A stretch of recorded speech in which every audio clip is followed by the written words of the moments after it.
aujourd'hui, si vous avez besoin d'emprunter pour investir en bourse, surtout en plus sur un placement long terme, ça veut dire que vous êtes en risque, mais au max. C'est-à-dire que si vous avez même pas l'argent, si vous empruntez 50 000 euros et que vous n'avez pas 50 000 euros, vous êtes en gros, grosso modo, à moins 50 000 concrètement de patrimoine net.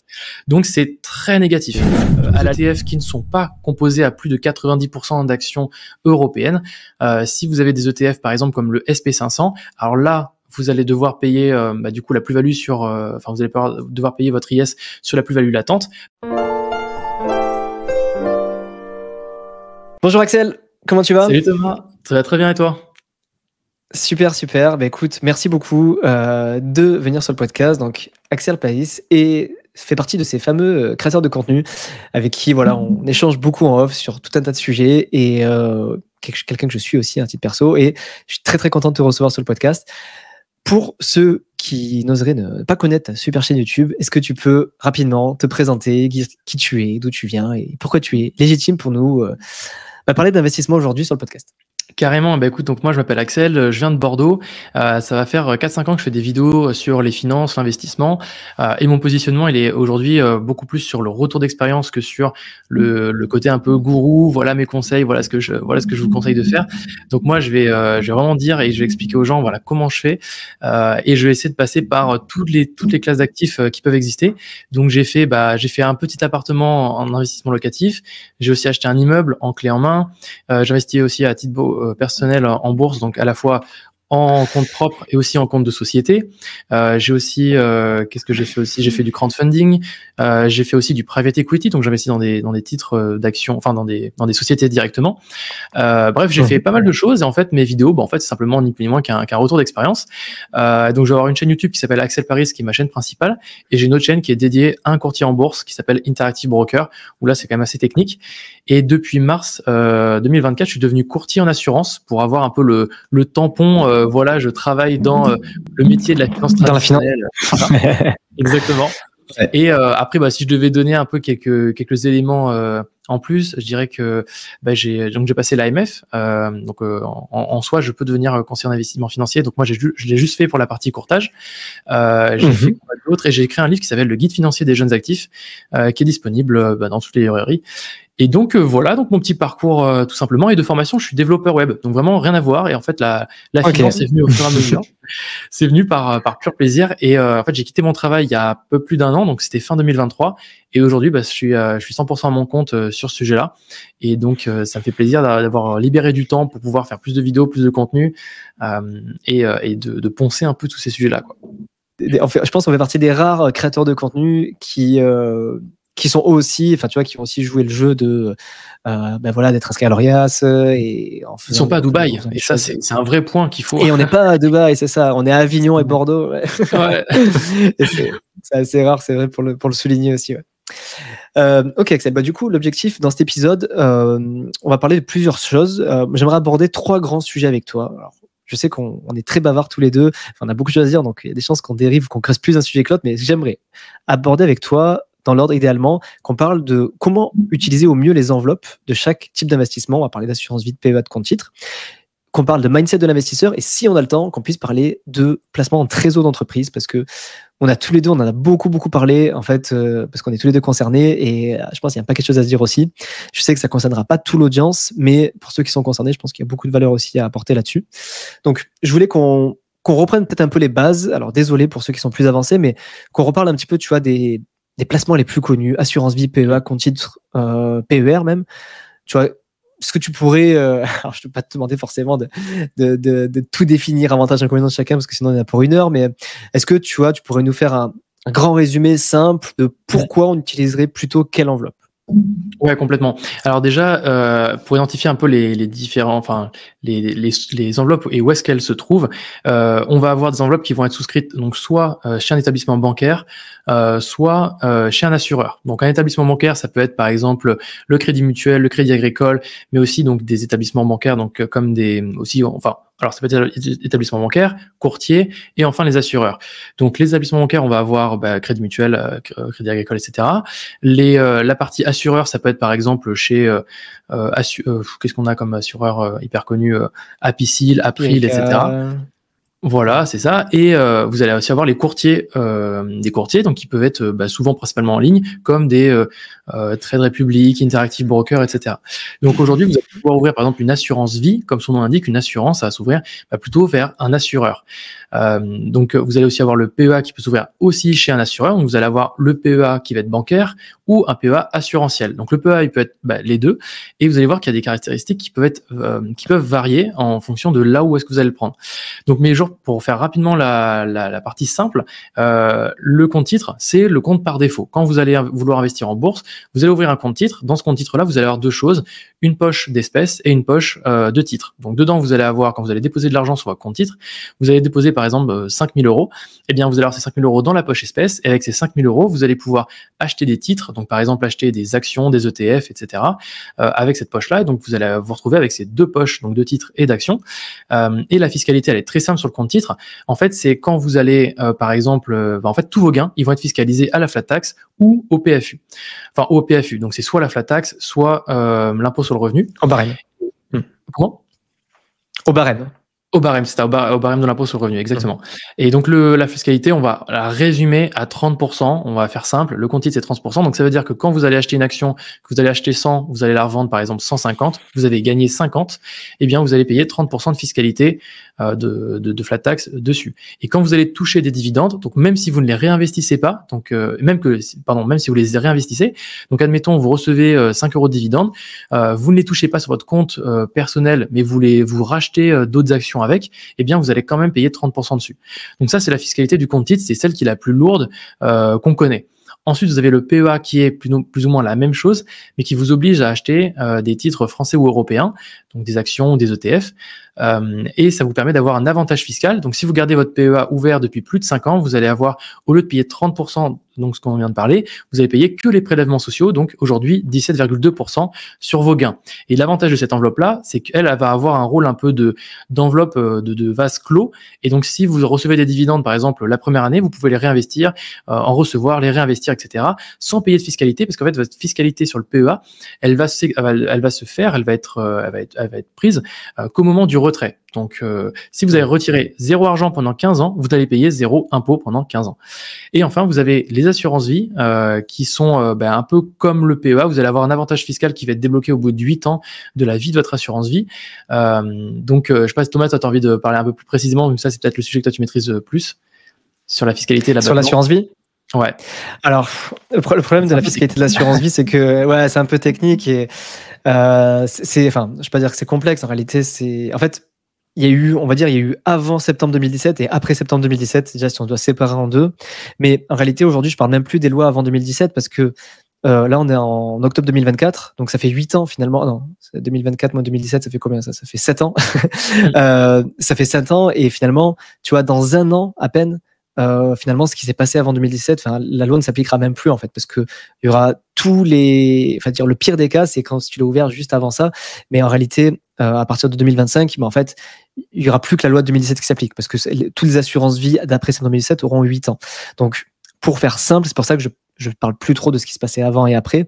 Pour faire simple, généralement, en gros, si tu retires ton argent de l'assurance vie avant 8 ans, c'est la flat tax. C'est pas exactement ça avant 4 ans, mais grosso modo, c'est ça. Et après 8 ans, du coup, quand tu retires ton argent, tu es imposé uniquement aux prélèvements sociaux, mais là, il y a une histoire d'abattement. Contrairement au PEA, il n'y a pas d'histoire d'abattement. Là, pour une personne seule, c'est 4 600 €. Personne en couple, c'est 9 200. C'est-à-dire que si tu as 10 000 de plus-value et que tu es une personne seule, tu as les 4 600 premiers euros qui vont être imposés à 17,2 et les 10 000 moins 4 600. Donc, le delta, il va être imposé à 24,7. Donc, c'est pour ça que l'assurance vie, c'est bien, mais fiscalement parlant, le PEA, c'est quand même un peu plus souple et un peu plus flexible. C'est clair. Et en fait, le gros avantage de l'assurance vie, c'est pour ça qu'on l'a fait souvent souscrire, c'est parce que c'est un avantage de transmission.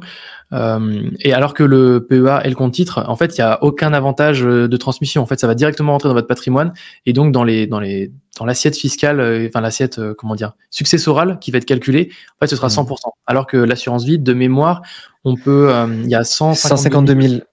Ouais, 152 000 en ligne directe. Alors, je te corrige juste sur un truc. Je te corrige. J'ajoute juste un truc parce que tu as raison pour la transmission, mais par contre, c'est vrai que autant le PEA pour la donner sans transmission, c'est pas top, mais autant juste pour le compte titre, tu as quand même un avantage pour la donation. Tu sais, tu peux donner les titres notamment pour un enfant, hein, et du coup, tu purges la plus-value complète. C'est-à-dire que tu payes ni l'impôt ni la CSG quand tu donnes un titre sur compte titre. Donc, en termes de transmission, le compte titre a quand même des avantages qui sont pas trop connus, mais qui sont là, mais qu'il n'y a pas sur PEA. Ok, ouais, c'est vrai que c'est un super point. Et une dernière enveloppe dont on ne parle pas du tout forcément parce qu'elle est toute neuve du 1er juillet 2024, qui est le PEAC, le plan. Alors c'est le plan Avenir Climat. Alors le nom exact, je sais plus exactement, c'est le plan épargne avenir climat, qui lui est hyper intéressant puisqu'en fait pour les jeunes les jeunes de moins de 21 ans peuvent y souscrire et ça va se clôturer au bout de 30 ans. On a un plafond de versement de 20 000 euros au total ou 30 000, je crois que c'est 20 000, je crois que c'est 30 000 euros au total. Non, c'est 22 900 pardon, 22 000 euros, ça c'est le 22 900, c'est le plafond sur lequel on peut verser de l'argent et au bout de 30 ans. Donc, au bout de notre âge. Donc, si on souscrit par exemple à 20 ans et qu'on a 30 ans, eh bien, le plan est automatiquement clôturé. Et pourquoi est-ce que je parle de cette enveloppe-là ? Parce que celle-ci, elle est exonérée de tout impôt. Donc, en fait, vous allez avoir ni impôt sur le revenu, ni prélèvements sociaux. Donc, autrement dit, vous allez avoir 0% de fiscalité sur cette enveloppe-là. Encore mieux que le PEA finalement. Encore largement mieux que le PEA. Et pour un jeune qui peut être souscrit à un étudiant, même un mineur, donc pour quelqu'un qui veut commencer à investir en bourse, pour moi, c'est le meilleur plan. Alors par contre, on ne sait pas encore, ça c'est le sujet, sur quoi est-ce qu'on va pouvoir investir. Ils disent que c'est pour la transition verte, la transition écologique, etc. Maintenant, dans les faits, est-ce qu'un ETF SP500 ESG, par exemple, pourrait rentrer dedans ? Pour moi, oui. Ou est-ce que juste un ETF SP500, est-ce que ça pourrait rentrer dedans ? Alors ça, c'est le vrai sujet. Pour l'instant, on n'a pas vu beaucoup d'acteurs proposer le PEAC. Moi, dans mes partenaires, j'en ai un seulement qui permet de le faire. Et j'ai vu justement le SP500. Donc maintenant, est-ce qu'il est ESG ? C'est la question. Mais en tout cas, d'un point de vue fiscal, c'est hyper intéressant. Et ce qui est trop bien en plus, c'est que vous allez pouvoir donc souscrire ça pour un enfant de 15 ans, par exemple. Et les parents vont pouvoir faire le versement sur le plan de l'enfant, ou les grands-parents vont aussi pouvoir faire des versements sur le plan de l'enfant. Donc ça, c'est vraiment génial, par exemple, pour des grands-parents qui veulent transmettre à leurs enfants, mais pas directement de l'argent, mais qui veulent capitaliser un peu dessus pour dès qu'ils sont majeurs ou dès qu'ils vont rentrer dans la vie active. Donc voilà, ça pour moi c'est la 4e enveloppe fiscale qui est hyper intéressante. Je sais pas si tu avais un point. Alors juste un truc sur le PEAC, moi j'ai quelques questions parce que c'est vrai que je connais encore pas très très bien le produit. Donc on sait pas encore quel est le champ d'application, c'est actions européennes, françaises. Enfin, j'imagine que ça va être comme le PEA, ça va être que les actions européennes, il y aura pas d'actions US en direct, j'imagine. Alors c'est la question. En fait, je pense que les acteurs, les banques, les assureurs, etc., eux, ils vont essayer de pousser un maximum pour avoir tous les titres. Mais je pense que comme aujourd'hui, c'est souvent comme ça, les politiques, ils pensent pas à comment les assureurs, les personnes dans le privé vont réussir à contourner un peu les choses. Je pense qu'ils n'ont pas encore défini toutes les règles. Donc à mon avis, on va se retrouver avec un PEAC hyper intéressant au tout début parce que les assureurs, ils vont mettre. Puis après ils vont réglementer. Ouais. Voilà. Et après ils vont réglementer. Ils vont dire non, finalement, c'est quand même dommage de mettre que de l'argent sur du CAC 40, enfin du SP500, alors que ça n'a rien à voir avec la partie climat, etc. Climat, ouais. Et peut-être qu'ils vont renforcer. Peut-être qu'ils vont juste garder les ETF ESG, quoi, ou alors les boîtes qui ont des bonnes notes ESG, quoi. C'est aussi une possibilité. C'est ça. Hein. Faut voir les critères. Et par contre, moi, l'inconvénient que j'y vois quand même, c'est le plafond. Tu vois, si tu me dis qu'il y a que 23 000, je dis on peut vite atteindre le plafond, quoi. Finalement, c'est comme un livret A, mais qu'on peut mettre en bourse, quoi. Exactement, c'est comme un PEA jeune en fait, c'est vraiment comme un PEA jeune. Donc c'est vraiment bien pour de la transmission parents ou grands-parents enfants, c'est beaucoup moins quand un enfant il gagne. Mais après pour quelqu'un qui a moins de 21 ans, en réalité il bosse pas, donc en fait 25 000 euros ça reste quand même pas mal, quoi. Ça reste. Oui, c'est clair, ça reste beaucoup quand tu travailles pas, quand tu démarres, effectivement. Mais ça peut être aussi une bonne façon de faire rentrer, de faire s'intéresser les jeunes aux investissements, quoi. Donc ça peut être aussi complètement. La démarche, ça, c'était une belle enveloppe fiscale. Et après, on a une dernière dont on n'a pas mentionné, c'était le PER, le plan d'épargne retraite. Qui peut être pas mal. Donc il y a le PER qui individuel, je pense que c'est celui auquel on parle. On peut souscrire tout seul, soit en gestion pilotée, donc c'est pas nous qui les gérons, soit c'est nous qui gérons en gestion libre. Honnêtement, il est plutôt intéressant pour ceux qui vont avoir une TMI, donc un taux marginal d'imposition supérieur à 30%, supérieur ou égal à 30%. Donc en gros, c'est ceux qui payent déjà pas mal d'impôts. Là, le PER peut être intéressant. Ce qu'il faut pas oublier, c'est que souvent on va dire ça va vous faire économiser de l'argent et des impôts, sauf qu'on va se faire refiscaliser quand on va faire sortir l'argent du PER à la sortie. Donc il faut faire ce calcul. Maintenant, je préfère par exemple ne pas payer, admettons, 10 000 euros aujourd'hui et les payer dans 30 ans, et que ces 10 000 euros que je n'aurais pas payé pendant 30 ans fassent des intérêts composés pendant 30 ans. Ça aussi, c'est un vrai avantage. Donc, il faut faire un peu l'ensemble de la... C'est une avance fiscale c'est une avance, quoi. Une avance du fisc. Après, moi, ce que je dis souvent sur le PER, je trouve, pas pour moi, il faut remplir vraiment 2 cases absolues, quoi. Il faut être TMI supérieur à 30%, sinon je vois pas trop l'intérêt. Et en plus de ça, il faut être OK quand même pour bloquer cet argent-là jusqu'à la retraite légale de l'État. Je pense que c'est quand même 2 conditions super importantes parce que j'entends souvent des gens qui me disent oui, mais on peut le sortir avec la résidence principale. Oui, c'est vrai. Mais si tu as un projet de RP dans 3 ans, tu vas pas mettre, enfin, tu vois, je vois aucun intérêt, en fait, parce que tu vas pas du tout avoir le temps de faire travailler les intérêts composés, d'une part. Et en plus de ça, tu peux pas prendre plus de risques. Enfin, c'est ultra risqué d'aller placer, tu vas lui mettre quoi? Tu mets juste du fonds euro. Bon, ça a aucun intérêt, quoi. Donc, oui, non, c'est sûr. Horizon 30 ans, tu prends un max de risque, c'est sûr. C'est ça, pour moi l'intérêt du PER, c'est quand tu as un horizon long terme, et il faut pas compter, enfin ce que je veux dire, c'est que il faut pas ouvrir un PER en se disant non, mais au pire, dans 2 ans, je le clôture je le récupère parce qu'il y a la RP, quoi. Enfin, tant qu'à faire, tu vas sur une assurance vie, tu te feras beaucoup moins chier, en fait. Et ce sera exactement les mêmes sommes, enfin, tu gagneras pas plus ou moins d'argent, parce que donc, comme tu as dit, hein, l'avance du fisc, et te la récupère à la sortie, et donc, vu que tu n'as pas fait travailler cet argent-là, cette avance, il y a peu d'intérêt, quoi. Ok, du coup, maintenant qu'on a défini, alors je sais qu'on a défini de manière assez sommaire, hein, c'était pour pas passer tout l'épisode dessus, parce que l'intérêt aussi c'est d'entrer dans le concret, de voir qu'est-ce qu'on en fait de ces assurances vie, enfin de ces assurances vie, de ces placements. Toi, selon toi, alors je sais qu'il y a plein de cas, de profils de risque, machin bidule, mais quelle est selon toi une utilisation optimale de ces enveloppes? Comment toi tu l'utilises toi à titre perso, ou comment? Enfin, quel est selon toi les meilleurs, tu sais, comment dire, j'aime bien imaginer le fait que les enveloppes, c'est un petit peu comme des ustensiles de cuisine, tu vois, des marmites, une casserole, machin, et dedans on peut mettre tout dedans, on peut mettre les ingrédients. Donc les ingrédients pour moi c'est les actifs, les actions, ETF, SCPI, machin. Donc quels ingrédients on met dans quelle marmite, qu'est-ce qui est fait, voilà. Quelle est l'idée? Ouais, clairement. Après, les proportions, c'est là où ça va être compliqué parce que ça va dépendre effectivement des profils, des projets de chacun et de ce qu'on veut faire. Moi, à titre personnel, j'ai une aversion au risque qui est quand même assez élevée, même si je me considère comme bon père de famille sur pas mal d'aspects. Donc, j'ai quand même pas mal d'épargne de côté et je me dis, j'ai besoin d'avoir de l'épargne de côté. Donc, pour moi, il faut quand même avoir du liquide, quoi. Et donc, l'avantage avec ce genre d'enveloppe, c'est quand même ça reste assez liquide. Mais de l'autre côté, j'ai quand même envie d'utiliser mon effet de levier bancaire et donc d'investir dans l'immobilier. Et donc, l'immobilier, ça, c'est un vrai sujet. Il faut avoir de l'argent pour faire l'immobilier. Moi, je pense qu'il faut arrêter avec les formations qui vous disent « Oh, si tu as 2 000 euros de côté, c'est super, t'empruntes 110% à la banque. » et tout ira très très bien. Non, parce qu'il suffit que tu aies le ballon d'eau chaude qui pète ou que tu as un problème avec ton locataire, ça va vite te coûter cher. Donc moi, j'ai quand même besoin d'avoir beaucoup de liquidité. Ou même pour les travaux. Hein. Même pour les travaux, exactement. Pour les petits imprévus et tout ça, la taxe foncière qui peut tomber parce qu'on ne la prévoit pas forcément. Donc pour tout ça, il faut quand même pas mal de liquidité. Donc moi aujourd'hui, comment est réparti mon patrimoine, parce que du coup, je vais parler plutôt avec mon exemple. Ouais. Je vais avoir beaucoup de sous, je vais avoir, je pense, quelques dizaines de milliers d'euros sur des comptes rémunérés. Donc là, pour l'instant, c'est la liquidité court terme et qui aujourd'hui n'est pas sur un placement. Donc parce que pour moi, je considère que l'assurance vie, le PEA, le compte titre, c'est de l'argent que je vais déposer dedans et que je ne suis pas censé récupérer. Donc si moi je mets de l'argent dans l'assurance vie, en plus comme on l'a vu, c'est qu'il y a l'objectif fiscal, il va être débloqué l'avantage fiscal va être débloqué au bout de 8 ans.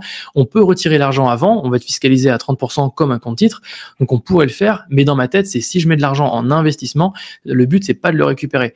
Moi ma vision, elle est... pas tout de suite en tout cas. Ouais, c'est ça, pas tout de suite. Ou alors si je le fais, c'est vraiment dans une stratégie parce que je sais que cet argent que je vais récupérer, il va beaucoup mieux travailler en dehors. Mais tu vois, par exemple, moi j'ai de la liquidité sur mon PEA, je pourrais tout à fait l'utiliser pour acheter ma résidence principale si je veux, mais je veux pas le faire, quoi. Parce que je me dis, si un jour je casse mon PEA, enfin si une fois je retire l'argent, qu'est-ce qui m'empêchera de le retirer une deuxième fois, une troisième fois, une quatrième fois? Et en fait, c'est un peu la même méthodologie que j'applique à mes livrets d'épargne. En gros, quand je mets par exemple 50 euros ou 100 euros tous les mois dans un livret d'épargne pour je parle mon fonds d'urgence. Si mon fonds d'urgence, je l'utilise pour m'acheter une glace, en fait, j'ai niqué le concept du fonds d'urgence, quoi. Et c'est la même chose avec l'assurance vie ou le PEA. Il faut que ce soit un objectif d'investissement. Donc là, pour l'instant, j'ai beaucoup de liquidité. Je vais avoir quelques dizaines de milliers d'euros sur des comptes rémunérés. Donc j'avais ma banque principale c'est Revolut. Donc là aujourd'hui, j'ai disons ce qu'on appelle des coffres. On peut déposer de l'argent, on gagne 2,9%. Donc c'est pas énorme, c'est pas le meilleur taux qu'on peut avoir. Moi, l'autre outil que j'utilise beaucoup depuis cet été, depuis depuis l'été 2024. C'est un outil qui s'appelle spiko.fr, donc spiko.fr. C'est un compte rémunéré où vous allez mettre de l'argent. Donc en fait, c'est dans des obligations, typiquement obligations d'État françaises et américaines, je crois, principalement. Et ça va vous rémunérer, en tout cas au moment où on fait cet épisode, à 3,5% sur les euros et 4,5% sur les dollars. Donc c'est quand même assez intéressant. Alors tu peux le faire en nom propre. Ça, c'est pas que pour la société, Spiko? Ouais, je peux faire les deux, nom propre et en société. Et en fait, c'est un peu comme Wise. Wise, qui était anciennement TransferWise, donc ça s'écrit W-I-S-E. Vous pouvez ouvrir un compte pour votre société ou à titre personnel. Et aujourd'hui, il rémunère alors les euros à 3,2% et les dollars à 4,5% à peu près.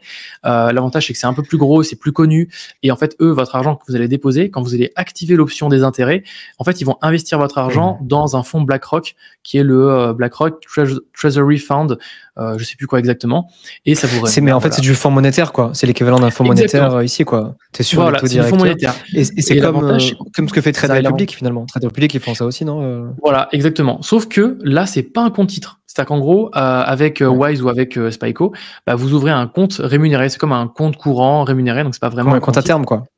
Exactement, c'est comme un compte à terme, comme un compte bancaire qui aurait des intérêts, quoi. Donc moi je le vois vraiment court terme. C'est-à-dire qu'en gros je me dis, il peut y avoir de l'argent qui rentre, il peut y avoir de l'argent qui sort, ça il y a pas de problème. Après l'assurance vie, déjà moi je vous conseille d'ouvrir tout en fait, d'ouvrir l'assurance vie, le PEA, le compte titre, le PER peut-être pas, parce que pour moi c'est un vrai levier quand vous allez faire un investissement locatif ou que vous allez faire une résidence principale. Votre banque elle va vous dire ouais, alors c'est sympa de faire un crédit chez nous, mais nous on gagne pas d'argent sur votre crédit. Donc est-ce que vous voulez bien prendre l'assurance? Est-ce que vous voulez bien prendre l'assurance vie? Est-ce que vous voulez bien prendre? Et là, on peut aussi négocier pour prendre le PER. Donc si vous avez aujourd'hui pas besoin de PER, ne l'ouvrez pas pour rien, ça sert à rien. Par contre, le PEA, pour moi, c'est un essentiel. Donc moi, je commencerai donc par l'épargne de sécurité qui serait sur des comptes courants et aujourd'hui avec des taux assez élevés, des comptes rémunérés. Pas forcément des comptes à terme, mais plutôt des comptes rémunérés avec Wise, Revolut, Spiko, mais il y en a d'autres qui existent. Ensuite, j'ouvrirai un PEA, donc hors banque. Donc typiquement, ça pourrait être un PEA chez Bourse Direct, Boursorama, du coup Boursobank, et peut-être Trade Republic quand ils sortiront le leur. Après, vous allez aussi pouvoir utiliser votre PEA chez votre banque si ça vous permet d'avoir un crédit aussi. Donc c'est aussi des stratégies que vous allez pouvoir mettre en place, mais d'avoir un PEA, quoi. Et l'avantage, c'est qu'un PEA, vous allez pouvoir le transférer d'un établissement à un autre. Donc ça, c'est quand même très très cool. Et ce PEA là, moi je focuserai le fait de le mettre des sous plutôt dessus, contrairement à une assurance vie, contrairement à un compte titre. Donc je commencerai par le PEA clairement en premier, ça c'est clair. Ensuite en deuxième lieu, je ferai un compte titre parce que ça vous permet de faire ce que vous voulez avec. On est d'accord que tu parlais que sur la bourse, hein. On est d'accord que quand tu dis en priorité, c'est parce que tu penses que bourse, hein. Ouais. Okay. Ouais, ça, je pense que bourse, effectivement. Ah ouais, si je reprends effectivement. Donc voilà, donc ouais, je ferai PEA en priorité. Ensuite, compte titre et assurance vie en même temps. Donc et là, ma méthodologie, c'est assez simple. C'est, je regarde dans quoi est-ce que je veux investir, et ensuite, je me dis, je vais la mettre dans telle enveloppe. Et donc, si je veux investir, par exemple, sur un ETF SP500 ou un ETF Monde, dans quelle enveloppe c'est le plus intéressant? Je vais voir que dans le PEA, par exemple, certes, je ne vais pas en avoir beaucoup de disponibles. Je vais peut-être avoir des frais de gestion qui vont être légèrement plus élevés que le compte titre. Mais par contre, la fiscalité est tellement avantageuse que je vais directement le mettre dans mon PEA plutôt qu'ailleurs. Pareil pour l'assurance vie, peut-être que vous allez pouvoir aussi mettre des ETF SP500 ou ETF thématiques, ETF pour l'eau ou quoi, dans votre assurance vie, et la fiscalité sera quand même plus pertinente qu'un compte titre. Et dès l'instant que vous allez faire du stock picking, vous voulez acheter des actions individuelles, peut-être que le compte titre sera plus pertinent. Mais un truc tout bête, on n'y pense pas, mais vous pouvez acheter des titres individuels, des titres vifs dans l'assurance vie ou dans le PEA. Et donc si par exemple vous souhaitez investir dans une action typiquement LVMH ou je sais pas moi, Total Energy, etc., vous allez pouvoir le caler dans le PEA. Et si vous souhaitez investir dans d'autres actions comme par exemple Apple ou Microsoft, je crois, me semble-t-il, que certaines assurances vie vous permettent de les avoir à l'intérieur. Ouais. Je crois que Linksea... Pas beaucoup, mais il y en a certains, ouais. Linksea le permet, et Lucia Cardiff aussi, ouais. Ok, tu vois, je savais même pas que Cardiff le faisait. Donc voilà, toi, est-ce que tu avais des manières différentes de fonctionner? Tu aurais conseillé quoi Enfin, conseiller. Ouais, écoute, on peut pas donner de conseils parce que c'est reste de l'info générique, mais... moi, je considère que... Alors, je partage complètement ton avis sur... Je pense que la première chose à faire quand on démarre, déjà, c'est au moins prendre date sur un PEA, une assurance vie. Et je précise, de bons PEA et de bonnes assurances vie. Alors, le PEA, c'est un peu moins grave si on en prend un mauvais, parce qu'on pourra toujours le transférer, on a les frais de transfert remboursés. L'assurance vie, c'est un peu dommage, parce que c'est plus compliqué à transférer dans les faits, on peut, mais c'est quand même très galère. Donc, prendre date sur de bonnes assurances vie et prendre date sur de bons PEA. Même si on fait rien, je pense que c'est toujours une bonne chose à faire. Ensuite, dans ce que tu as dit, tu as dit que des bonnes choses, donc je n'ai pas grand-chose à redire. La seule chose que moi j'ajouterais, c'est que à titre perso, et même quand je suis en mission de conseil, moi j'ai toujours tendance à privilégier le PEA en priorité quand il s'agit de bourse. Quand il s'agit vraiment de faire une stratégie bourse, et notamment une stratégie ETF, alors je ne parle pas de stock picking, mais une stratégie d'ETF, si les ETF de la stratégie sont éligibles au PEA, donc je pense notamment à des ETF Monde, S&P 500, les ETF les plus courants, je ne vois pas forcément l'intérêt d'aller les mettre sur une assurance vie ou sur un compte titre. Parce que du coup, avec le PEA, c'est éligible, tu n'as pas de frais de gestion et tu as la fiscalité. Super intéressante. On pourrait se dire, sur l'assurance vie, tu as aussi des ETF, et on pourrait se poser la question, ça permet de booster le rendement de l'assurance vie, c'est vrai, mais je trouve ça quand même dommage d'aller payer des frais de gestion sur exactement le même sous-jacent, le même actif, alors que tu peux l'avoir sur le PEA sans frais de gestion. Donc, autant sur le PER, je suis pas complètement d'accord, parce que le PER, pour moi, c'est une enveloppe tellement long terme qu'on doit dynamiser que je serais pour mettre de l'ETF dans le PER pour justement le dynamiser, prendre plus de risques, aller chercher de la perf. Mais sur l'épargne, qu'on va dire plutôt liquide, donc là-dedans, je mets ce que tu as dit, assurance vie, PEA et compte titre. Je pense que la priorité absolue doit être le PEA sur la stratégie, notamment ETF. Après, sur le stock picking, ça dépend de où on vise. Si on vise l'Europe, plutôt le PEA. Et si on vise hors Europe, plutôt CTO ou assurance vie. Parce que sur assurance vie, pour le coup, on peut aussi mettre certains titres. Alors, il y a moins de choix, mais c'est quand même possible. Ouais, en gros, le seul cas, je pense, où on pourrait dire que l'assurance vie elle est intéressante pour des titres vifs, ce serait où on a rempli complètement notre PEA. On a déjà un bon horizon PER qui est comme ce qui nous convient. Et en fait, on se dit, voilà, j'aimerais reacheter des actions, des titres vifs. Là, l'assurance vie pourrait peut-être être à prioriser par rapport au compte titre. À voir. Ouais. Voilà, uniquement sur la partie, encore une fois, sur la partie bourse. Moi, c'est un peu ça ce que je vois. Ouais. Ou alors, l'autre raison qui nous dirait de mettre des ETF sur l'assurance vie, c'est de dire, je m'en fous de payer des frais de gestion, je sais que c'est pas optimisé. Alors, encore faut-il que ce soit une bonne assurance vie, machin, mais je sais que c'est pas optimisé en termes de frais, mais je veux juste qu'elle soit dynamique, en fait. Je veux juste pas qu'elle végète, parce que je veux juste pas qu'elle serve à mettre du fonds euro. Donc, c'est pas mal, de mettre des ETF sur une assurance vie, c'est juste que c'est pas le plus optimal si on prend en compte les frais et la fiscalité. Voilà. C'est pas le plus optimal, mais je peux comprendre tout à fait des gens qui se disent, moi, je vais mettre quand même 50% de mon portefeuille d'assurance vie en ETF parce que je veux qu'elle performe, quoi. Et voilà. Mais effectivement, si ton PEA n'est pas plein, tu peux avoir exactement les mêmes ETF sans les frais de gestion, quoi. Et c'est vraiment tous les ans quand on te prend. Et les meilleures assurances vie prennent 0,5% tous les ans. Donc, je sais pas moi, 0,5% sur 10 000 balles, ça te fait quand même, j'ai peur de dire des conneries, ça te fait 500 balles tous les ans. Non, 50 euros, pardon. 50 euros tous les ans. C'est pas énorme, tu vois, mais c'est quand même 50 euros. Et puis, forcément, plus le capital il augmente, plus ça augmente, quoi. Ok. Du coup, maintenant qu'on a vu un petit peu les enveloppes principales, je voulais te parler d'un sujet, alors qui a un peu rien à voir, mais je vois que c'est un sujet qui revient souvent, et je l'ai vu d'ailleurs dans le séminaire que j'ai organisé là, il y a 4 jours. Alors quand on sortira la vidéo, ça fera plus de 4 jours, mais j'ai des gens qui me parlaient, c'est plutôt des jeunes, qui me parlaient d'utiliser un prêt étudiant pour investir en bourse. Parce que tu vois, on parle souvent de faire du levier, donc utiliser cette capacité de levier pour faire de l'IMO. Il y en a beaucoup qui aimeraient faire du levier en bourse, et il y en a qui utilisent soit le crédit conso, soit le prêt étudiant. Parce que le prêt étudiant, en plus, tu as des taux, si je dis pas de bêtises, tu n'as même pas de taux d'intérêt, ou tu as un taux vraiment ridicule. Ce qui fait que tu peux faire du levier un peu gratuitement en bourse. Alors après, tu le rembourses pendant tes premières années de travail. Je veux savoir, qu'est-ce que tu en penses? Est-ce que tu as déjà vu le cas? Est-ce que tu en as déjà entendu parler? Est-ce que ça se fait? Tu vois, quel était ton avis là-dessus? Alors, je sais pas trop si ça se fait. Je sais que beaucoup posent la question, alors pour la bourse, mais aussi pas mal sur l'immobilier, parce que ça s'est vu sur YouTube il y a quelques années.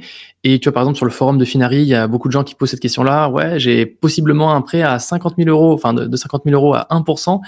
Qu'est-ce que je peux faire ça? Parce qu'en fait, ils voient que ça coûte pas cher cet argent. Sauf qu'on oublie deux choses. On oublie surtout que la première chose, c'est que vous n'avez, si vous avez besoin, déjà pas le droit. Alors, en fait, il y a plusieurs points. C'est clairement Premier point, c'est un crédit à la conso, et en fait, dans les conditions générales de votre prêt, très souvent, la banque, elle classifie l'utilisation de votre argent. Si l'argent, vous l'utilisez pour partir en vacances, pour investir en bourse ou ces trucs-là, il est possible, donc c'est par ça, il faudrait vérifier, chaque banque a ses conditions générales ou ses conditions particulières, il faudrait voir dans les conditions de votre prêt s'il y a une destination qui est spécifique à l'argent qui va être utilisé. Et si c'est le cas, dans ce cas-là, ils ont le droit de vous demander, alors je sais plus le terme, de réclamer leur argent sous 15 jours. Donc ça veut dire que si par exemple vous avez investi vos 50 000 euros dans un PEA ou machin, et que vous êtes un petit peu en moins-value de moins 20, moins 30% parce que le contexte économique est pas fou, et bien qu'ils vous demandent de rembourser les 50 000 euros qui sont restants, bah là ça peut vite piquer, quoi. Et là vous vous retrouvez vraiment en galère. Donc ça c'est le premier point, c'est est-ce que finalement c'est autorisé par votre banque. Le deuxième point, c'est juste purement rationnel. C'est aujourd'hui, si vous avez besoin d'emprunter pour investir en bourse, surtout en plus sur un placement long terme, ça veut dire que vous êtes en risque, mais au max. C'est-à-dire que si vous n'avez même pas l'argent, si vous empruntez 50 000 euros et que vous n'avez pas 50 000 euros, vous êtes en gros, grosso modo, à moins 50 000 concrètement de patrimoine net. Donc c'est très négatif. À la limite, moi, quelqu'un qui va s'endetter, qui va avoir un loan on value, donc c'est-à-dire c'est un indicateur qu'on peut avoir pour savoir quelle est notre puissance d'investissement, c'est en gros les emprunts que vous avez sur ce que vous valez en patrimoine net. Donc si aujourd'hui votre patrimoine net il est à 100 000 et que vous souhaitez emprunter par exemple 30 000 euros pour investir en bourse, bon ben là vous allez avoir une loan on value de 30%. Bon ben c'est pas très grave, vous allez au pire, si vous perdez 100% de votre, si vous devez rembourser votre dette de 30%, au pire il vous reste 70. Par contre si vous êtes à moins 50, vous devez rembourser 50, ben là vous êtes en négatif pendant longtemps et ça peut vous faire très très mal. Donc ça, c'est le deuxième point, c'est le risque que ça représente par rapport à votre patrimoine global d'emprunter de l'argent. Et le fait d'emprunter de l'argent juste parce que vous n'avez pas d'argent, c'est la mauvaise raison. Si vous souhaitez emprunter pour investir dans un actif, mais où vous avez l'argent derrière qui peut vous aider. Donc, par exemple, si vous faites de l'immobilier, si vous souhaitez faire un crédit immobilier, par exemple, ou un crédit étudiant pour investir en immobilier, acheter un petit appartement, ça, c'est quelque chose que je vois souvent sur les forums. Réfléchissez bien à vous dire, si aujourd'hui, sur votre compte courant, vous avez 7 000 euros et que vous souhaitez emprunter 50 000 pour acheter un appartement à 40 000, regardez bien ce qui va vous rester en net et ce que vous allez avoir en patrimoine brut. En patrimoine brut, effectivement, vous allez bien vous enrichir. Par contre, vous allez être en patrimoine net négatif. C'est-à-dire que le jour où vous avez un problème quelconque, on sait pas de quoi l'avenir sera fait, ben là vous allez être vraiment dans l'embarras, quoi. C'est le deuxième point. Et le troisième point, c'est juste le fait d'utiliser l'effet de levier. On le dit souvent, utiliser l'effet de levier, c'est plutôt pour les investisseurs expérimentés. Je connais un investisseur notamment qui avait un patrimoine, qui avait investi plus d'1,2 million en bourse. Il s'est descendu à 900 000 euros et il a voulu faire de l'effet de levier en utilisant 30% de marge. Donc en gros, il a utilisé 30% de la valeur de son portefeuille, donc les 900. Donc il a pu emprunter 300 000 pour pouvoir racheter de nouvelles actions. Heureusement, il a acheté après la crise de Covid et donc ça a fait que ça a remonté. Mais pendant 6 mois, il a vécu la vallée de la mort parce que pendant 6 mois, ça baissait un petit peu de plus en plus son portefeuille et il a payé des intérêts pour pouvoir emprunter de l'argent. Et donc là, c'est clairement la vallée de la mort. Et je peux vous dire que vous dormez très très mal quand vous avez ça. Alors ouais, là. Quand vous savez qu'il vous reste 900, ça va. Mais quand vous voyez la moins-value latente de moins 300 000, je peux vous dire que voilà, vous avez des bonnes surprises. Ça pique un peu, ouais. Et ça, c'est aussi le problème, je pense, avec la bourse, c'est que vous avez en temps réel l'état de vos comptes. Donc, vous savez en temps réel si vous êtes en plus-value latente ou en gain ou en négatif. Et quand c'est en négatif, ça ce qu'on n'a pas avec l'IMO. Hein. Ce qu'on n'a pas avec l'IMO. Et ça, c'est quand même cool parce qu'on se dit, en fait, l'IMO, on y est juste confronté quand on a les vendeurs ou les acheteurs qui veulent acheter chez nous, mais c'est le seul moment là où on se confronte au prix du marché, quoi. Et pendant ce temps-là, on touche des loyers. Donc, tout ça pour dire que pour moi, là, le prêt étudiant pour investir, pour moi, c'est une très mauvaise idée.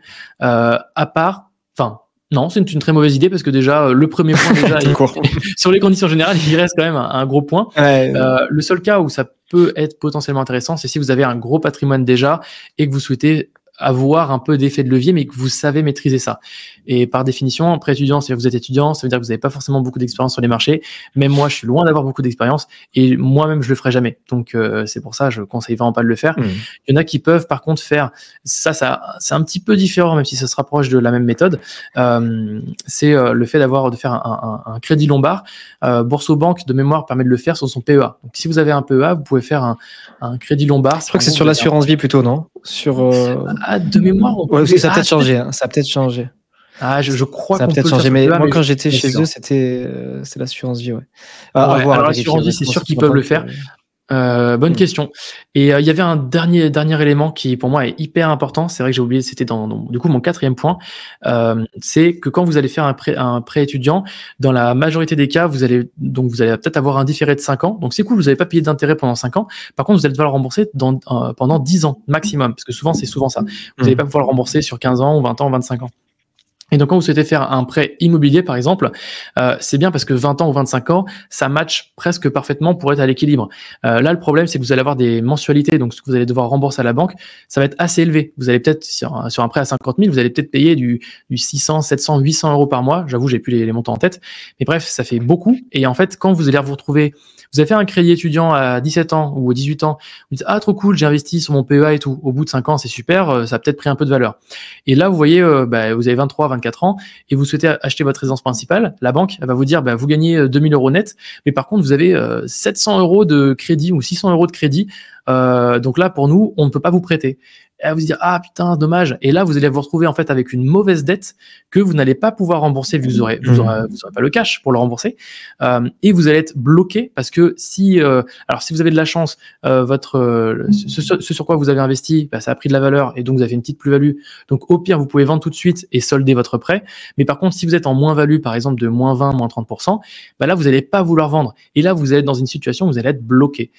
Donc, il ne faut pas utiliser... Pour moi, ça, c'est de la mauvaise dette dans le sens où faire un crédit étudiant, ça devrait pas pour ceux, hormis pour ceux qui sont vraiment qui doivent faire un crédit. Oui, pour payer leurs études, quoi. Pour la vraie utilité, quoi. Et encore, même ça, imagine, tu dois te rembourser pendant 10 ans, peut-être 500, 600 euros par mois. C'est pour ça qu'il faut investir pour ses enfants dès que possible, pour éviter ça. Pour payer ça, exactement.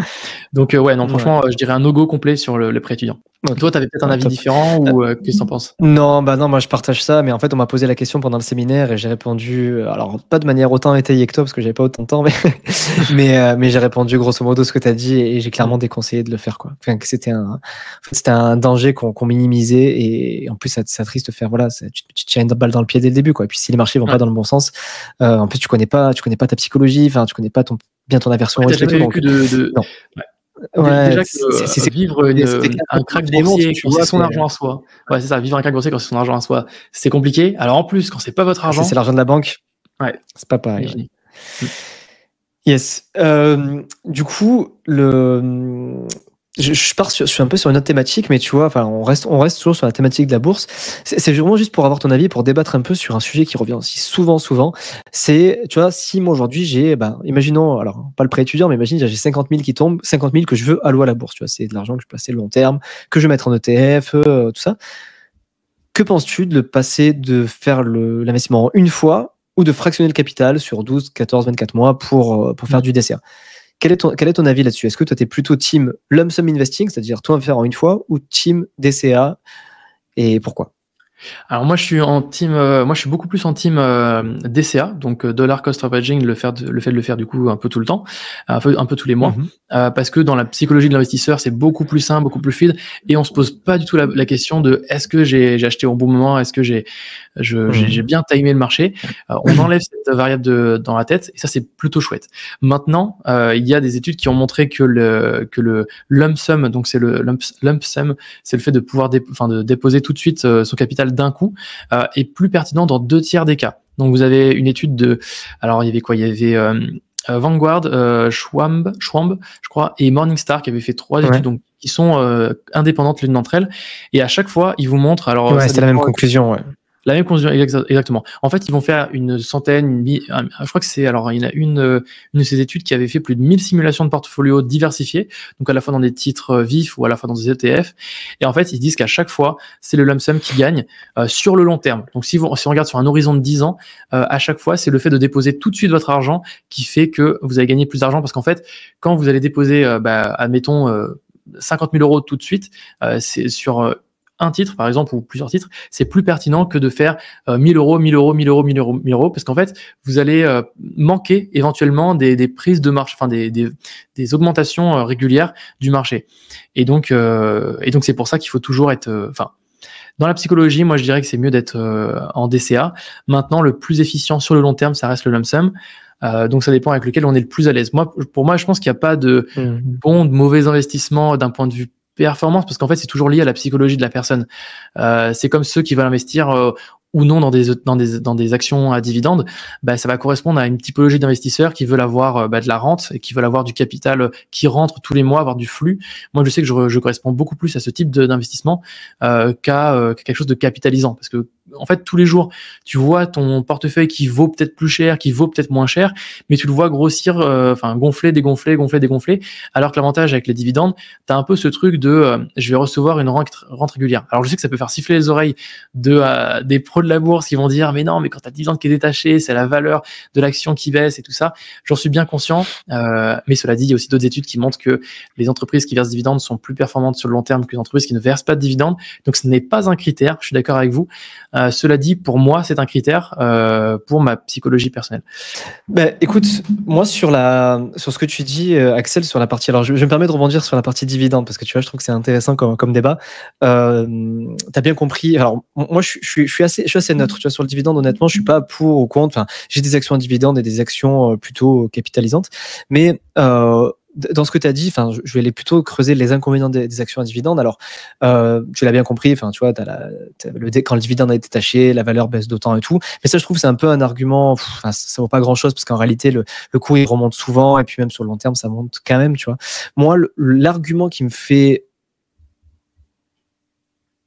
pas faire du 100% dividende, du moins aujourd'hui en phase de capitalisation, c'est de me dire que j'investis dans une entreprise qui est tellement mature, qui ne sait tellement plus quoi faire de son bénéfice, qu'elle le rend aux actionnaires, ce qui est parfait quand tu cherches de la rente, mais quand tu cherches à capitaliser et quand tu n'as pas besoin de rente immédiate, ce qui est moi mon cas aujourd'hui, je préfère que la boîte réinvestisse son bénéfice pour développer sa boîte et pour qu'elle croît et du coup maximiser plutôt la plus-value que la rente. Donc moi c'est plutôt la raison pour laquelle je ne fais pas du full dividende aujourd'hui, pour ça, parce que je suis en phase de capitalisation et je considère que je préfère que la boîte réinvestisse mieux, elle réinvestira mieux ses bénéfices que si elle me le donnait en dividende, parce qu'aujourd'hui j'ai pas besoin de ces dividendes-là. Et puis il y a aussi quand même un aspect fiscal qui est quand même un frottement qui est quand même important. Alors à part sur PEA bien sûr, mais on va pas se mentir, les principales actions à dividendes, elles sont plutôt sur compte titre. Et là, du coup, il y a le frottement. Mais voilà, moi, c'est juste le petit contre-argument que je t'aurais donné sur la raison pour laquelle je suis pas full dividende et que je privilégie aujourd'hui plutôt des actions de qualité, de croissance où je fais pas forcément attention aux dividendes. Et si j'y fais attention, c'est plutôt sur la croissance du dividende plutôt que sur le rendement.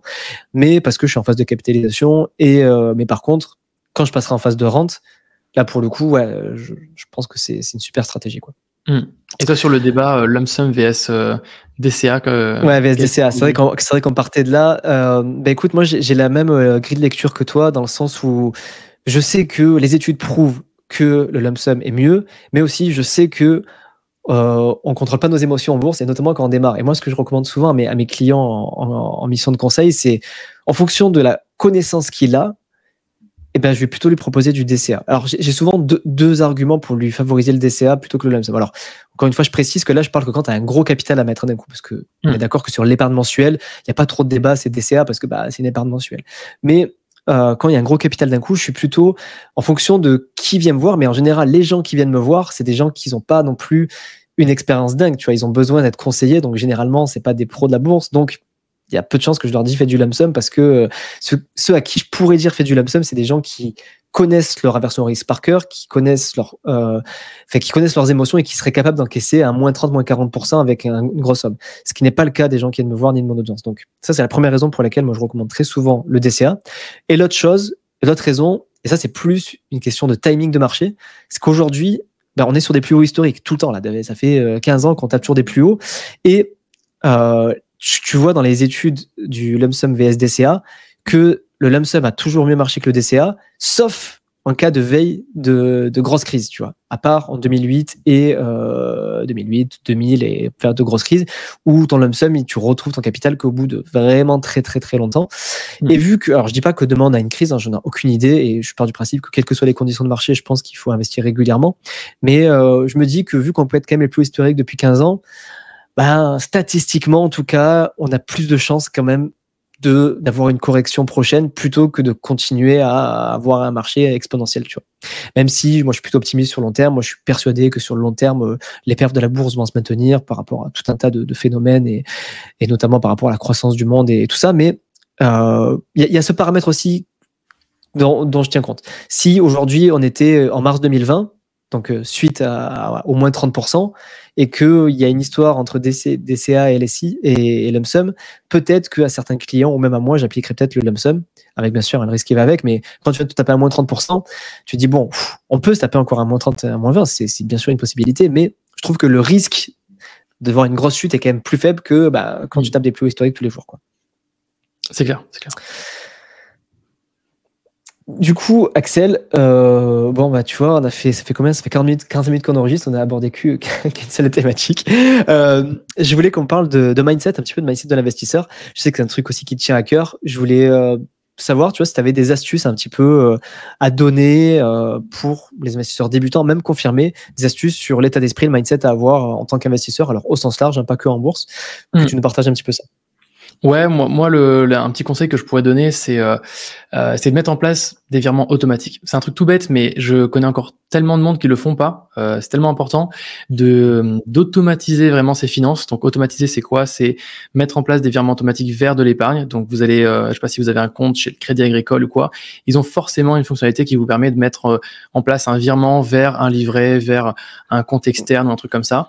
Et vous créez ce que j'aime bien faire, c'est de faire des livrets un peu thématiques. Donc soit par projet, vous pouvez faire de l'épargne projet ou de l'épargne thématique, c'est à peu près pareil.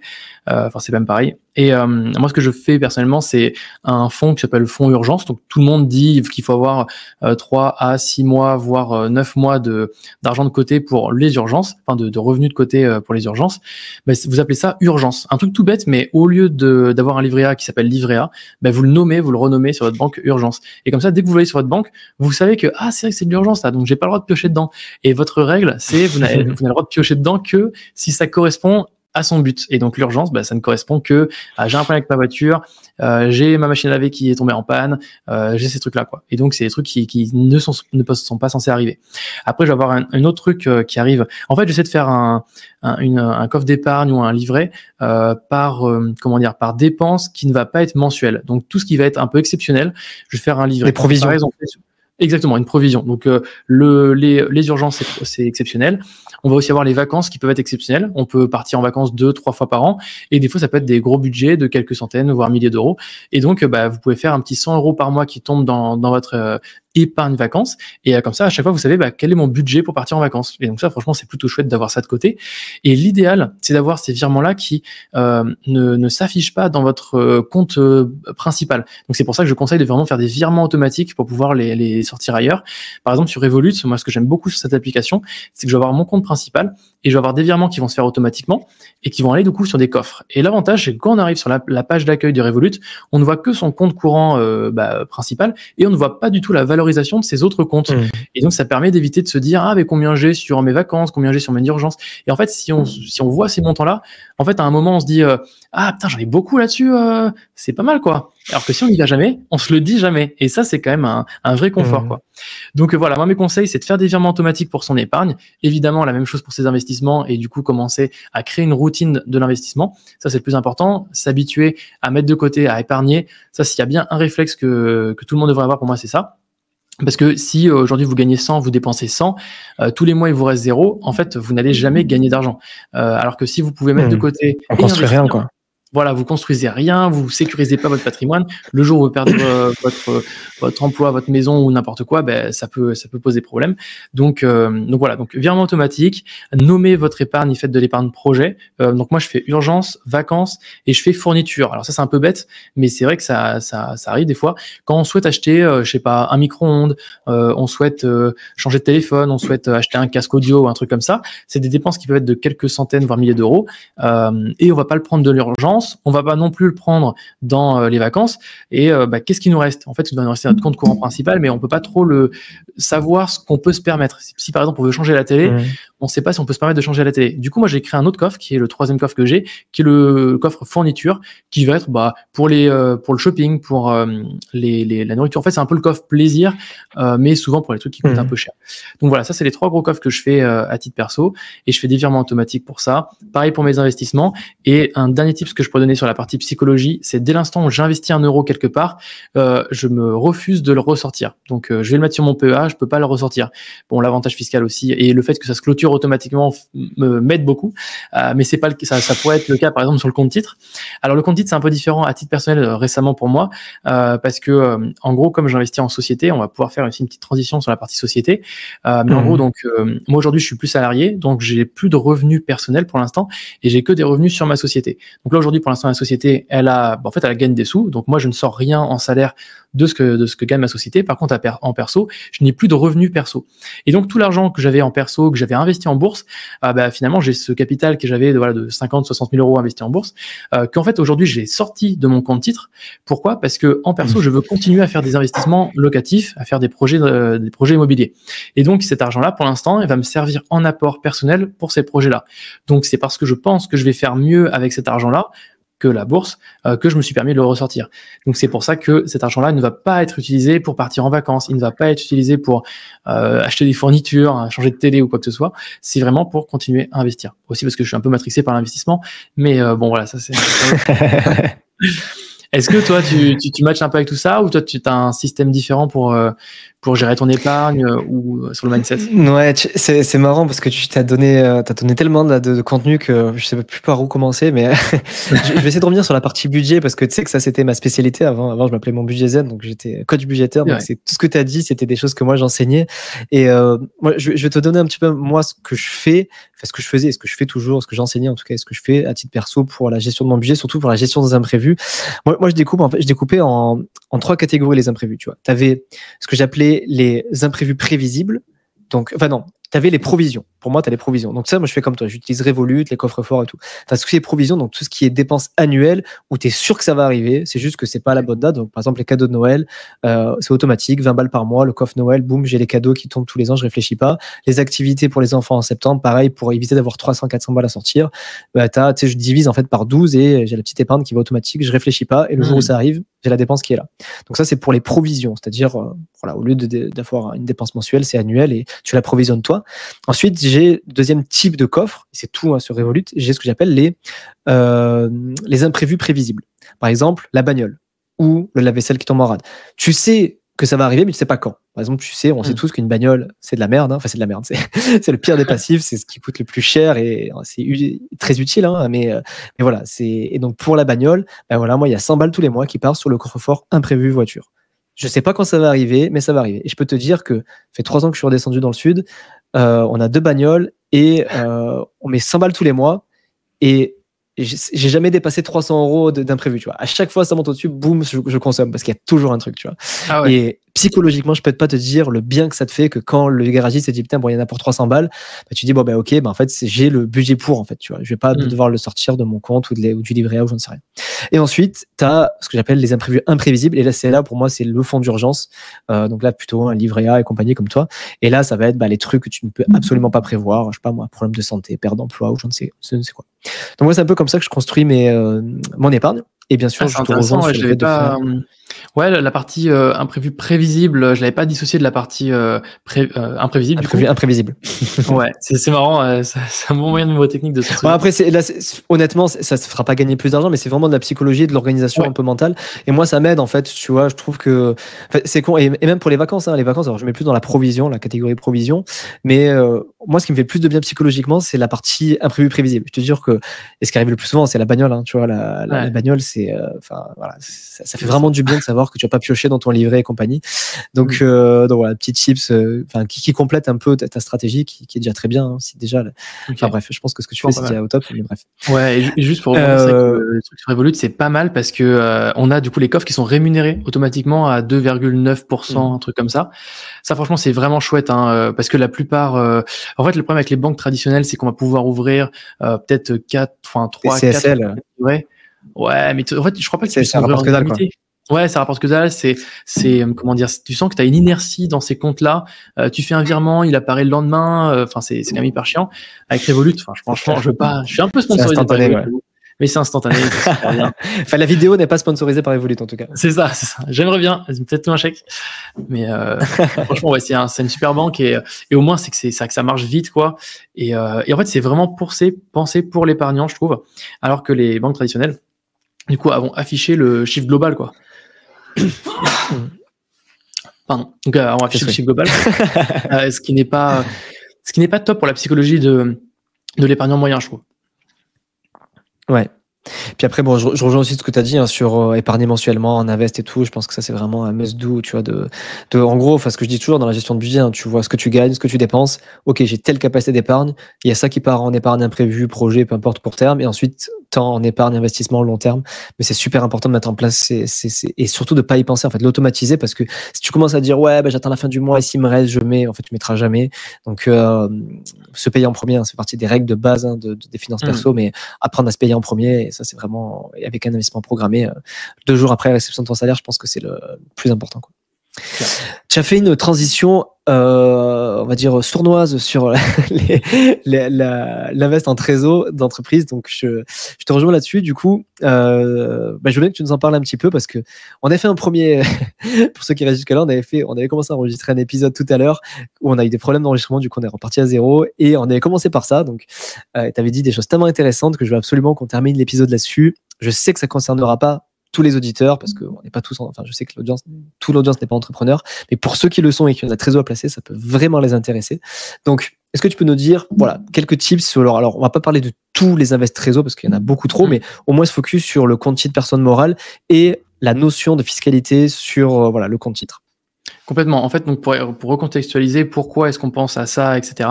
C'est parce qu'aujourd'hui, la plupart des gens qui vont faire une transition de salarié à entrepreneur, et moi salariés, ils vont faire une rupture conventionnelle et ils vont passer au chômage pendant 1 an, 2 ans. Et en fait, pendant 1 an ou 2 ans, ils vont pouvoir monter leur boîte et en fait, ils vont avoir du coup le chômage qui vont les payer. Donc c'est comme la suite du salaire, ni plus ni moins. Et la nouvelle société, en fait, comme elle démarre l'activité, en fait, elle va pouvoir faire la trésorerie et donc l'argent appartient à la société. Donc ça, c'est un point qu'il faut aussi rappeler, parce que j'ai posé la question s'il y a des gens que je connaissais et en fait ils comprennent pas trop cette notion-là. Il faut bien comprendre qu'il y a une différence entre une personne physique et une personne morale. Donc quand vous allez créer une société, vous allez créer une nouvelle personne. Cette nouvelle personne, elle va avoir des responsabilités, elle va avoir son propre patrimoine et elle va avoir son propre environnement. Et donc c'est comme si moi je créais un autre Axel entre guillemets. Et donc moi j'ai mon Axel personnel qui lui va toucher son salaire, qui va avoir sa maison, qui va avoir sa voiture, etc. Et la société que je vais créer, elle va aussi avoir son propre ses propres propriétés. Et donc, quand elles gagnent de l'argent, ces sociétés-là, l'argent reste à la société. Et donc, je peux pas me le donner à moi en personnel. C'est pour ça qu'on parle souvent de c'est ma société, c'est pas moi. C'est vraiment 2 entités distinctes. Et donc, on fait la distinction entre personne physique et personne morale. Et donc, cette personne morale qui va être notre nouvelle société, quand on se lance et qu'on devient entrepreneur, du coup, elle va gagner de l'argent. Et cet argent-là, en fait, à la fin de notre chômage, on va devoir décider, est-ce que je me rémunère? Et donc là, on va commencer à se verser un salaire. Sauf que pendant 2 ans, on va avoir peut-être déjà 2 ans d'avance de trésorerie, d'argent qui dort et qui sert à rien sur le compte courant de la société. Et du coup, on se pose la question de qu'est-ce que je fais de cet argent-là en attendant, et même plus tard, quand je vais commencer à me rémunérer, qu'est-ce que je vais faire de cet argent-là? Et aujourd'hui, donc il y a plusieurs solutions. Moi, ce que j'ai commencé à mettre en place pour ma société, c'est le compte titre de société. Donc c'est comme un compte titre pour une personne morale, donc comme un compte Trade Republic par exemple, mais au nom de ma société. Et aujourd'hui, il n'y a pas non plus beaucoup d'établissements qui ouvrent et qui permettent d'ouvrir des comptes titres pour société. Si je devais en citer quelques-uns, il y a les banques traditionnelles qui vont vous matraquer de frais, donc là clairement on veut pas y aller. Vous avez des courtiers en ligne. Moi celui que je recommande c'est celui qui s'appelle Interactive Broker, qui peut être un peu compliqué à prendre en main, mais voilà il y a des tutoriels sur YouTube qui expliquent comment faire. Donc, il y a une super team secondaire d'Axel qui explique tout. Exactement, il y a plein de tutos, il y a au moins 70-80 vidéos qui expliquent comment utiliser Interactive Broker. Et l'avantage de ce courtier-là, c'est qu'il y a des frais qui sont vraiment très minimes. Vous allez pouvoir rémunérer aussi le cash qui est sur votre compte. Donc juste vous ouvrez un compte titre, vous déposez des euros, par exemple 50 000 euros ou 100 000 euros, et bien vous allez avoir des intérêts qui vont commencer à tomber et sur votre capital qui est garanti, qui est rémunéré en fait sur des fonds monétaires. Donc vous n'avez rien à faire, c'est géré automatiquement par IBKR, donc Interactive Broker. Et vous allez aussi pouvoir du coup acheter des actions, donc des titres, des Apple, Microsoft, Amazon, etc., ou des ETF ou n'importe quoi d'autre. Vous allez pouvoir faire des options, vous allez pouvoir acheter des produits structurés. Enfin bref, vous avez vraiment toute la liberté d'un compte titre. Et donc moi, ce que j'ai fait, c'est que sur ma société, j'ai fait le choix d'acheter des actions, enfin d'investir dans des actions individuelles, donc de faire du stock picking plutôt que d'acheter des actions, d'acheter des ETF. Pourquoi? Parce que les ETF qui sont des OPCVM sont fiscalisés donc sur la plus-value latente. Donc admettons vous achetez votre ETF à 100, à la fin de l'année il vaut 150, donc vous avez une plus-value latente de 50 €. Vous n'avez pas encore vendu, donc vous n'avez pas encore réalisé votre plus-value, mais vous avez une plus-value latente. Eh bien vous allez devoir payer votre impôt sur les sociétés, donc soit 15 ou soit 25% sur ce montant-là. Et l'année prochaine, eh bien on va prendre en point de référence 150, donc votre nouveau point d'entrée entre guillemets, et on va regarder par rapport à l'année d'après. Donc si vous êtes un peu plus à 180, vous allez aussi payer de l'IS. Par contre, si vous êtes un petit peu moins, eh bien ça va venir en déduction de votre IS global que vous allez devoir payer. Et donc ça, c'est le fonctionnement des ETF. Alors bien, si je devais préciser, c'est pour tous les ETF qui ne sont pas composés à plus de 90% d'actions européennes. Si vous avez des ETF, par exemple, comme le SP500, alors là, vous allez devoir payer du coup la plus-value vous allez devoir payer votre IS sur la plus-value latente. Par contre, pour tous les ETF qui sont composés à plus de 90% d'actions européennes, comme par exemple, il me semble que l'Eurostoxx 50 ou 600, c'est ça. Là, c'est 600 non, parce que du coup, c'est là toute la nuance, c'est que moi j'ai l'impression que en fait t'as que l'Eurostoxx 50 en fait. T'as que j'ai l'impression que le seul ETF où t'as pas de plus-value latente sur compte de personne morale, ça va être soit l'Eurostoxx 50, soit tout ce qui va être ETF, tu sais les EMU, tu vois souvent ETF, EMU. Oui. Donc en gros c'est tous les ETF Union européenne uniquement. Et exactement. Par exemple le stock 600 pour le coup non, tu te fais un peu avoir parce que vu que dedans t'as le Royaume-Uni et la Suisse, c'est pas l'Union européenne et que ça représente bien 30% de l'ETF. Et bah du coup non, l'Eurostoxx 600 il marche pas. Enfin il marche pas. La plus-value l'Europe et c'est pas l'Union européenne. Ouais. Tout à fait. Moi, j'ai l'impression que la martingale dans ce truc, tu vas me dire si je me trompe, hein, mais parce que moi je l'ai pas encore vu, mais je vais bientôt le faire et je pense que je vais documenter ça aussi sur ma chaîne. Moi, ce que je pense, c'est que tu prends un ETF Eurostoxx 50 ou peu importe, mais Union européenne, hein, un ETF vraiment qui suit des boîtes que de l'Union européenne. Comme ça, t'as pas la plus-value latente et tu complètes géographiquement avec du stock picking, US ou autre quoi. Ça peut être un très bon moyen de le faire. C'est une stratégie, hein, bien sûr. Alors après, tu peux prendre aussi des ETF S&P 500 et tout, mais du coup, tu as la fiscalité qui est un peu moins avantageuse. Enfin, si tu veux optimiser fiscalement, en tout cas, et que tu es OK pour faire du stock picking, moi, c'est une stratégie que je commence à envisager, quoi. En fait, il faut aussi recalculer avec l'IS qu'on va payer au fur et à mesure parce qu'en fait, si on achète 100 et que l'année d'après on est à 120, puis 150, puis 180, etc. En fait, c'est vrai que chaque année on va payer notre IS, mais sur un produit qui va être potentiellement plus performant qu'un Eurostoxx 50. Enfin, je connais pas l'historique de performance de l'Eurostoxx 50, mais s'ils font 5 ou 6% en moyenne, je pense que clairement on est beaucoup plus avantagé à faire du 8-10% sur un SP500 ou sur il faut pas. Là, je suis en mode fiscalité, traumatisé de la fiscalité. Et ce qu'en plus je suis le premier à dire qu'il faut arrêter de regarder que ça, donc en réalité tu as raison et je pense que il faut pas regarder que ce truc, mais après ce que je veux juste dire c'est que si tu veux investir en Europe, t'as pas à t'emmerder à faire du stock picking en Europe, tu vois. Tu peux prendre l'ETF Eurostoxx 50, mais effectivement, tu peux aussi prendre du MSCI World, en fait, et pas t'emmerder. Et puis, tant pis si tu payes l'IS à 15 ou 25. Alors, idéalement, exactement, quand tu restes dans la tranche à 15, tu vois. Et après, faut pas oublier aussi que c'est de la plus-value latente. Et si je dis pas de conneries, les moins-values sont reportables aussi. Donc, si tu as une année un peu moins bonne aussi, elle est reportable sur l'année d'après et que c'est déduit aussi de ton année d'après, quoi. Ouais. En fait, en société, c'est même pas reportable parce qu'en fait, c'est sur ton bilan. En fait, c'était en gros si t'as de la plus-value latente positive, tu vas. Oui, du coup, ça vient en déduction de tes autres. Ça vient. Enfin, si t'es en moins-value, ça vient en déduction, ça vient en charge en fait. Et, c'est ça, exactement. Et donc pour le coup, ça réduit ton IS. Donc là, on va dire dans les bonnes années, tu payes un peu plus d'impôts, mais dans les mauvaises années, tu payes moins d'impôts. Enfin, grâce à ta performance négative, tu payeras moins d'impôts sur ton bilan, quoi. C'est ça. Donc, de mémoire, ça va dans les deux sens. Exceptionnels. C'est ça. Je crois que de mémoire, on appelle ça des produits exceptionnels ou des charges exceptionnelles parce que c'est un produit financier. Donc, je crois que l'expert comptable, c'est lui qui pourra mieux vous dire. Après, ça, c'est un peu technique avec Interactive Broker. Si vous voulez pas trop vous prendre la tête et que vous souhaitez une option un peu clé en main, vous avez Yomoni, par exemple, qui propose le compte titre de société, donc pour personne morale, qui performe assez bien. Je crois que sur le profil à risque à 10, donc ils ont 10 profils de risque. Si vous prenez le plus risqué, on est en moyenne, donc sur les 5 dernières années, autour de 10%, je crois, enfin non, 8 et quelques %. Donc c'est pas mal, c'est même très bien, mais ça reste moins bien que. C'est en gestion pilotée du coup ? Ouais, c'est en gestion pilotée. Donc en fait, vous ne pouvez rien faire si ce n'est déposer et retirer de l'argent. Mais l'avantage, c'est que c'est quand même assez plug and play pour les dirigeants de société. Donc ça, c'est quand même un très gros point. Et du coup, de la même manière que pour la partie perso, moi, dès que je mets de l'argent sur mon compte titre, je me refuse de le retirer. Donc c'est pour ça, moi, j'investis que de l'argent. Je sais qu'à horizon long terme, je vais poser dessus. Et toute la partie besoin en fonds de roulement, donc BFR, donc c'était tout l'argent à court terme dont j'ai besoin, ou potentiellement je vais le placer sur d'autres projets ou quoi. Pour l'instant, je le mets sur un compte rémunéré. Alors j'ai testé les comptes à terme, style alors. Ouais, donc tu m'as dit Spyco, Wise aussi, c'est ça? Voilà, exactement. Donc ça, c'est les comptes rémunérés. Après, vous avez les comptes à terme chez les banques ou les trucs comme ça. Mais en général, les comptes rémunérés sont même moins intéressants que les comptes. Enfin, les comptes à terme sont moins intéressants que les comptes rémunérés. Effectivement, un petit Spyco, Wise, etc. vous permet de le faire. Et pour le coup, vous avez vraiment tout intérêt à faire parce que ça, c'est un truc. J'en ai encore reparlé avec quelqu'un qui avait plus de 180 000 euros sur son compte Conto. Donc autant vous dire, c'est énorme.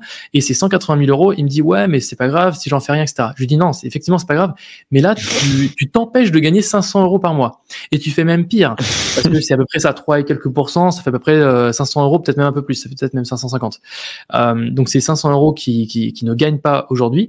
Et en fait, ils les donnent à Conto. Donc en fait, il faut savoir que Conto, une grosse partie de leur chiffre d'affaires, je vais pas donner la proportion, mais c'est une très grosse partie de leur chiffre d'affaires, provient de la rémunération des dépôts des clients. Donc, si vous avez un compte aujourd'hui, comme une banque en fait, hein, comme tous les banques. Ouais, comme une banque. Et c'est exactement qu'une banque. Et c'est le même discours que fait Mathias Bacchino sur Trade Republic. À chaque fois qu'il parle des intérêts, il dit à chaque fois que vous avez de l'argent chez votre banque qui ne vous verse pas ces intérêts, eh bien, c'est de l'argent que elle gagne à votre place.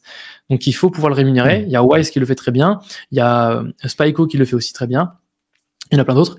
Mais voilà, du coup, moi, c'est ce que je fais pour ma société aujourd'hui. Donc moi, pour l'instant, c'est compte rémunéré pour l'argent liquide que j'ai besoin un peu au jour le jour. Je vais avoir du coup très peu sur le compte Conto, mon compte bancaire traditionnel, et je vais avoir une grosse partie sur mon compte Interactive Broker pour l'investissement plutôt long terme. Et après, peut-être dans un objectif, on va dire horizon 3 à 8 mois, là, ça va être du coup le cash que je vais avoir sur ma société, ça va être de le placer et donc de m'associer, donc de ma société et moi à titre personnel, et faire une SCI, et en gros de prêter l'argent de ma société à ma SCI pour faire un apport pour faire le projet immobilier. Donc ça, c'est dans l'objectif 3 à 6 mois. Et pareil, quasiment objectif 1 an, 2 ans, c'est de pouvoir investir aussi dans les SCPI, parce que ça, c'est un produit que j'ai pas encore expérimenté. Et donc investir dans les SCPI. C'est la question que j'allais te poser après, ouais. Ça peut être aussi, ça fait partie aussi des choses que j'aimerais faire. Ouais. Via ma société, de la même manière. Et donc là, après, je me pose plein de questions sur est-ce qu'il vaut mieux faire une SCI pour investir en SCPI, ou est-ce que j'investis en SCPI directement avec ma holding, donc ma société commerciale. Ça, c'est un vrai sujet. Ça a aussi été un sujet, moi, à titre personnel, de savoir si j'allais faire une holding, parce que ça, c'est une question qui revient souvent. Vous êtes dirigeant d'entreprise, vous avez une entreprise.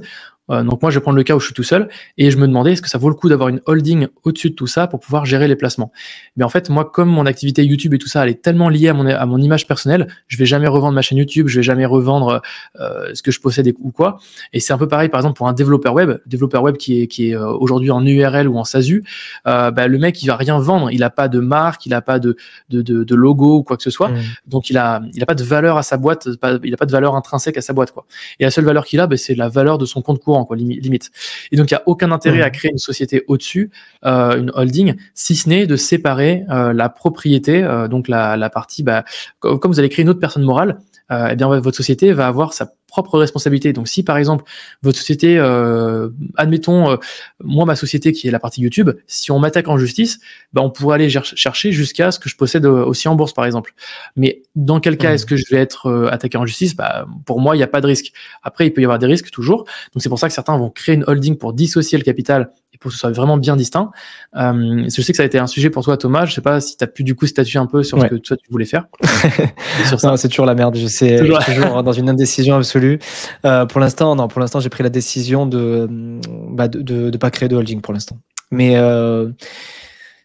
parce que, pour tout un tas de raisons que j'ai pas forcément envie de dévoiler ici, mais pour l'instant, je reste simple avec une structure, mais ça ferait partie des sujets, qui vont arriver. En fait, non, la raison, et je peux la dire en réalité, c'est que en fait, je me suis pas encore payé, et j'aimerais bien avoir une année complète où je me paye pour voir qu'est-ce qui me reste en trésor à la fin, tu vois, avant de créer de holding, parce que tu le sais, quand tu crées une holding, tu as 2 fois plus de frais, de structure, de compta et tout, et avant de m'envoyer dans une structure comme ça, je préfère en fait avoir déjà un peu plus de stabilité sur mon activité en voyant ce que ça fait en me payant et pour voir si je peux me le permettre ou pas. Donc c'est un petit peu la raison qui m'a fait dire que pour l'instant je reste en mode simple et sans holding. Ouais, complètement. Et puis il y a aussi. Donc, du coup, je reporte un petit peu. C'est un peu frustrant parce que j'ai envie d'investir, parce que j'ai de la trésor, j'ai envie d'investir en CTO, j'ai envie d'investir en SCPI, mais pour l'instant, je reporte tant que j'ai pas plus de vision sur la stabilité de mes revenus et voir comment ça évolue, quoi. Bah, tu fais bien. Et après, justement, ça aussi, c'est un vrai point, je trouve. C'est l'inertie qu'une entreprise a là. Si vous avez votre société, quand au-dessus, vous avez votre holding, vous devez attendre souvent la fin de l'année pour pouvoir faire votre clôture des comptes et ensuite pour pouvoir savoir ce que vous allez remonter dans votre holding. Et ça, vous allez grosso modo le faire une fois par an. Alors que dans votre société qui est votre société qui arrive à faire rentrer du cash au mois de janvier, puis peut-être au mois de juillet, si vous avez tout dans la même structure, donc la partie, on va dire, investissement, et la partie activité commerciale, dès que vous faites rentrer beaucoup d'argent, beaucoup de trésorerie, le mois d'après, vous pouvez tout de suite l'envoyer sur votre compte titre ou l'envoyer sur votre compte à terme ou n'importe quoi, parce que l'argent est disponible directement dans la société. Vous n'avez pas besoin d'attendre la clôture ou la fin du bilan. Et donc moi, je trouve que c'est une vraie force d'avoir une société qui est hyper malléable, surtout que vous êtes tout seul. Si vous êtes associé, c'est différent. Mais encore une fois, voilà, si vous avez beaucoup de cash qui dort sur le compte Conto ou j'en sais rien de quelle banque, ça vous fait pas gagner d'intérêt. N'oubliez pas de faire gagner cet argent-là, quoi. Donc on a parlé de compte titre, on a parlé de compte rémunéré. Après, il y a d'autres solutions. On a parlé aussi des SCPI. Il y a aussi les contrats de capitalisation. Voilà. Ça, pareil, attends, je te coupe juste, Axel, juste sur un truc. Parce que sur le compte titre, tu as parlé d'IBKR. Est-ce que tu peux donner d'autres courtiers qui sont bons en compte titre personne morale? Parce que tu allais en citer, je crois que tu t'es arrêté à Intercheck Broker. Est-ce que tu peux en donner d'autres? Alors, je sais pas si tu as le droit, je sais pas si tes partenariats avec IBKR te permettent. Non, je peux en donner, mais c'est juste que j'avoue que j'en connais pas. Je crois que tu as Fortuneo de mémoire. Tu as Saxo Bank pour moi. Moi, j'allais te dire Saxo Bank qui sont, je crois, très bons là-dessus. Mais c'est minimum de 50 000 à placer. Je ne sais pas si BKR, ils mettent un ticket d'entrée minimum sur. Non, tu peux ouvrir des 0 €. Est-ce que Saxo te demande aussi un code LEI? Oui. Ouais, ok, ça c'est obligatoire. Ok, pour expliquer aux gens, en fait, le code LEI, c'est un code pour Legal Identity Identifier. Donc, c'est un code que chaque personne morale doit avoir. Ça coûte entre 50 et 100 € par an. C'est pour être identifié en tant que société sur les marchés financiers. Donc, dès que vous faites une transaction, il faut qu'on sache qui a fait la transaction. Et donc, vous avez besoin de ce code.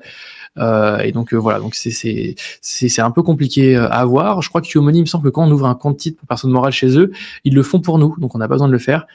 C'est pas très compliqué, hein, ça prend vraiment 40 minutes à faire, enfin 30 minutes à faire. Mais voilà, c'est un petit sujet. Donc il y a Saxo, Fortuneo qui ont un compte moral et Yomoni, c'est ceux auxquels je pensais. Les banques traditionnelles le font aussi. Voilà, en ligne, en simple, je crois pas que j'en connaisse d'autres. Et après, pour les sociétés, donc il y a les contrats de capitalisation. Moi, c'est pas un sujet que je maîtrise énormément. Toi, je sais pas si tu as un retour dessus. Ouais, j'ai pour mes clients, j'en conseille à certains de mes clients pour le placement de trésor. Là, la fiscalité aussi, elle est complexe. Hein, la fiscalité, je suis pas certain que de l'expliquer maintenant parce que là, tu vois, on a déjà explosé le temps, on a déjà eu 1h12 et je pense que là, les auditeurs ils vont avoir le cerveau qui fume si je leur explique, si je leur parle de TME x 105% et tout ça. Je pense que je vais les tuer. C'est assez visuel. Je pense qu'il faut le voir sur un Excel ou sur un truc comme ça.